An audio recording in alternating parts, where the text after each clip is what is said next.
blowing the lid on Singapore's squeaky clean financial sector. After Switzerland's BSI bank was shut down in Asia's wealth management hub on Tuesday for breaking money laundering laws, regulators are now expected to step in and investigate other banks for potential breaches.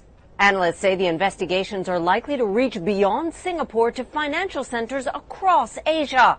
The probe started with Malaysia's scandal-ridden state fund known as 1MDB. There are certainly banks, especially maybe smaller banks that do not have operations in the US, which has been at the forefront of this compliance effort. So for those banks, this is definitely raising red flags. I mean, it's a massive wake-up call. It is not to be said, however, that the larger banks, can kind of, be totally immune. We have seen some very prominent global names also being associated with the YMDB probe, so it's a question mark for them too.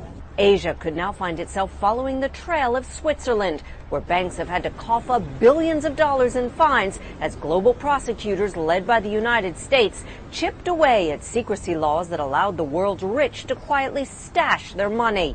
This region had become the new gold mine for wealth managers, thanks to a rising number of millionaires and less scrutiny across a fractured and diverse regulatory landscape.